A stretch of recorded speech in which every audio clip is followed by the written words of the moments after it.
Christmas time is here. La la la la la. I don't know the words at all, but I don't think you care. Oh my God. I know, Luke.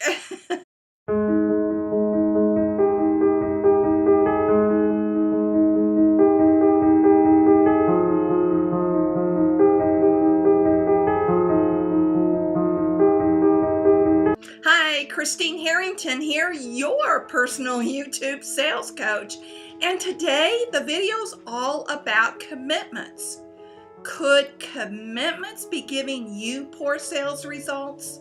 First, let's look up the definition of commitments. Now, I know you know what a commitment is, but my curiosity, I wanted to see what the true definition is.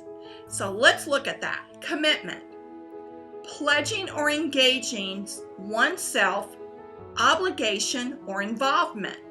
Commit is a verb to give in trust or charge, to consign for preservation, to do, perform, and perpetuate. Now, many people think in terms of keeping a commitment to a spouse or a child or an employer, a boss, or maybe a friend. But how often do you consider keeping commitments to yourself?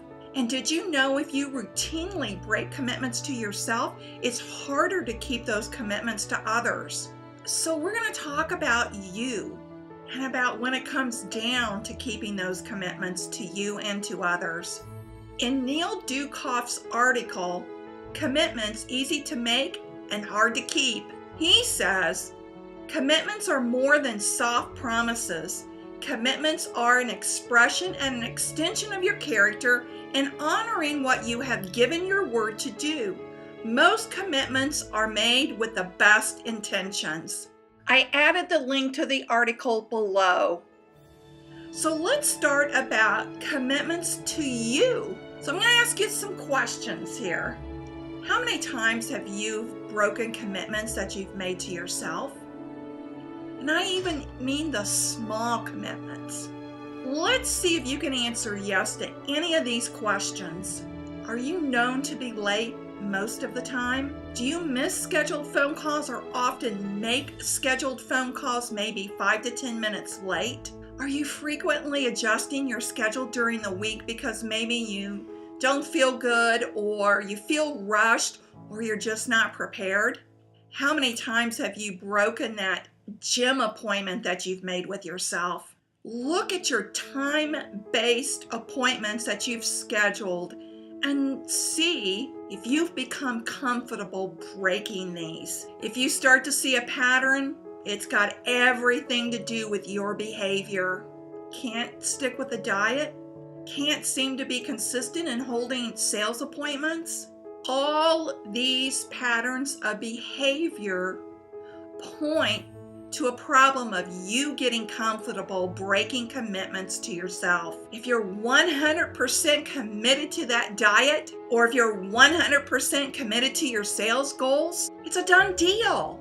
However, if you're 99.9% committed, you've left yourself a back door that's open 0.1%.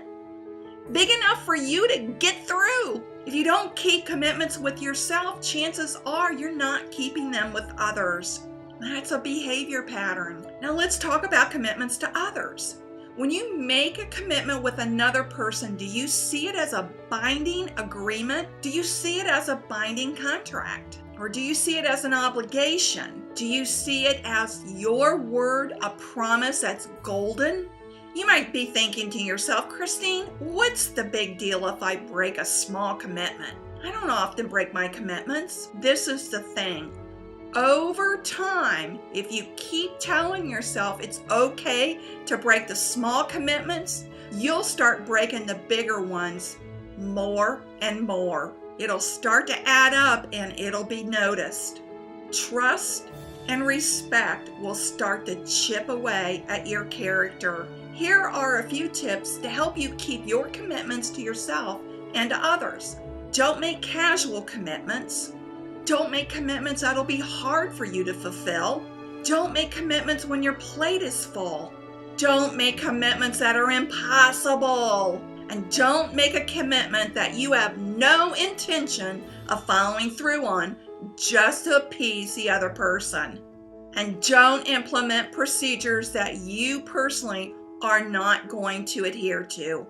Bottom line, fulfill the contract or don't make it at all. Now, commit to your commitments. When someone tells you they don't trust you, it hurts, doesn't it? It hurts even more when you look at the person in the mirror, eyeball to eyeball, and you know you can't trust you. Breaking commitments to yourself and others will cause you to lose the capacity to lead. It'll cause you not to be taken seriously, and you'll lose as a trusted advisor.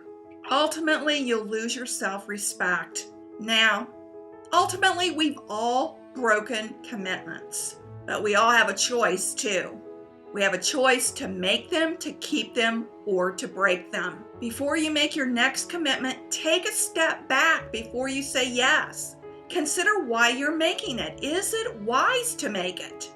Can you fulfill it? So make a commitment to stop breaking commitments. Make commitments a no compromise, no backdoor, 100% commitment. And if you can't do that, then don't commit. I'll leave you with this quote by Zig Ziglar. It was character that got us out of bed, commitment that moved us into action, and discipline that enabled us to follow through.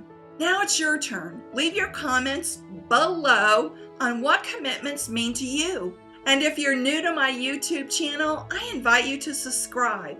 And remember, sales is a journey. It's not a quick trip around the block. Thanks for watching.